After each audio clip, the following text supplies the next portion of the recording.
रियासत तेलंगाना की हुक्मरान जमात कांग्रेस पार्टी के रहनुमाओं जिनमें उजरा भी शामिल हैं, आज जुमेरात को हैदराबाद में इन्फोर्समेंट डायरेक्टरेट यानी ईडी के दफ्तर के सामने धरना दिया। यह धरना नेशनल हेराल्ड केस में मुबैना मनी लॉन्ड्रिंग के इल्जाम में कांग्रेस के साबिक सदर सोनिया गांधी और राहुल गांधी के खिलाफ दायर चार्जशीट के खिलाफ है। तेलंगाना प्रदेश कांग्रेस कमेटी ने पार्टी की मरकजी क़यादत की जानिब से मुल्क भर में एहतजाजी मुजाहरों के ऐलान पर यह एहतजाज मुनज़्ज़म किया। टीपीसीसी के सदर महेश कुमार गौड़ ने डिप्टी चीफ मिनिस्टर मल्लू भट्टी विक्रमार्का के हमरा इस एहतजाज की क़यादत की, जिसमें उज़रा, मेंबरान पार्लियामेंट, मेंबरान असेंबली, मेंबरान कानून साज कौंसिल और पार्टी के दीगर रहनुमाओं ने शिरकत की। वज़ीर आला रेवंत रेड्डी के जापान के दौरे पर होने के बाद उज़रा ने धरने में शिरकत की। तेलंगाना के लिए एआईसीसी की इंचार्ज मीनाक्षी नटराजन और सीनियर रहनुमाओं ने भी एहतजाज में शिरकत की। उन्होंने मरकज में बीजेपी की ज़ेर क़यादत हुकूमत पर सोनिया और राहुल के खिलाफ सियासी इंतकाम लेने का इल्जाम लगाया। तेलंगाना कांग्रेस के रहनुमा हैदराबाद में ईडी के दफ्तर के बाहर प्लेकार्ड्स उठाए और नारे लगाते हुए धरने पर बैठे रहे। तेलंगाना कांग्रेस के रहनुमा हैदराबाद में ईडी के दफ्तर के बाहर धरना दे रहे हैं। तेलंगाना प्रदेश कांग्रेस कमेटी के सदर महेश कुमार गौड़ ने कहा कि बीजेपी ने सियासी इंतकाम का सहारा लिया क्योंकि वो गुजरात में हालिया एआईसीसी इजलास की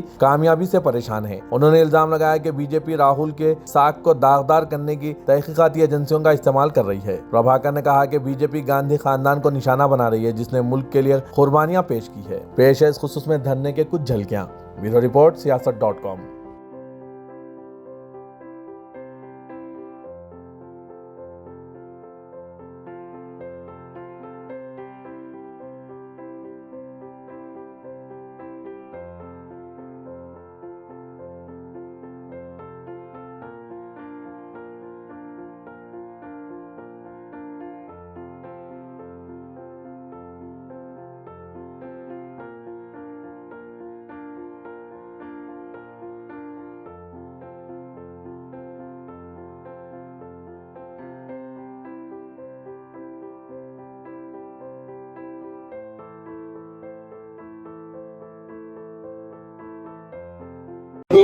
मैं नमस्ते करते हुए अपनी बात कहूंगा 2 मिनट में।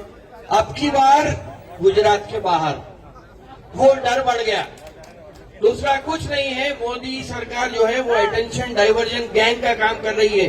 तेलंगाना पुलिस नंबर 1 पुलिस पे एक बात कहा जाता है कि अटेंशन डाइवर्जन। ट्रंप को गले लगे, ट्रंप टैरिफ लगा दिया। 10 साल में सबको बर्बाद करके 2 लोगों की जीत हुई, या 2 लोगों के 4 लोगों की जीत हुई। अंबानी, अडानी उधर इंडस्ट्री में, पॉलिटिक्स में मोदी और अमित शाह। अब इससे डाइवर्जन करने के लिए तरह तरीके से एक नया एक अटेंशन डाइवर्जन का काम किया जा रहा है। लेकिन मैं आपको ये कहता हूं कि अब पूरे 140 देश के लोगों की नजर कांग्रेस के तरफ है और कांग्रेस के लीडर राहुल गांधी के तरफ है। सभी को बस हो गया। अब ये 10 सालों में देख लिए, एक आदमी भारत को जोड़े का काम कर रहा है तो एक भारत को तोड़ो का काम कर रहा है। ये सारी दुनिया को मालूम है। ये जो केस डाले हैं वो डिलिबरेट है।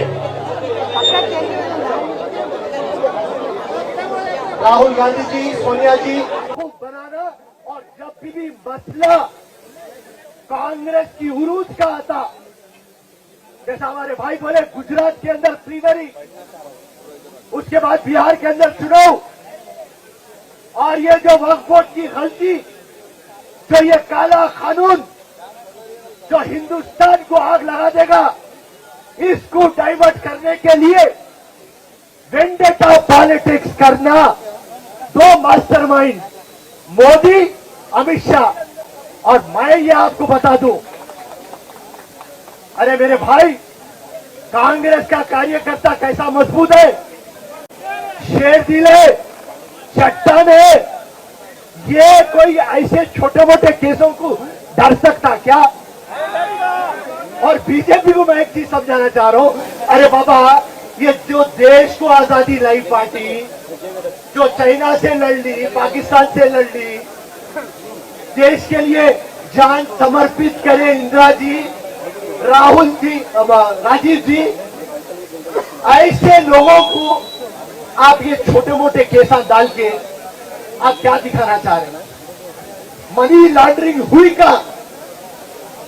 जैसा हमारे संपत जी बोले, लास्ट टाइम जब हम धरना करे तो हम ओपन चैलेंज करे थे, भाई मनी लॉन्ड्रिंग हुई का? पैसा कहां से आया, पैसा गया का, खाली पीली गांधी परिवार की इज्जत को कम करने, गांधी परिवार का पावर कम करने, खाली आप हरासमेंट पॉलिटिक्स कर रहे हैं।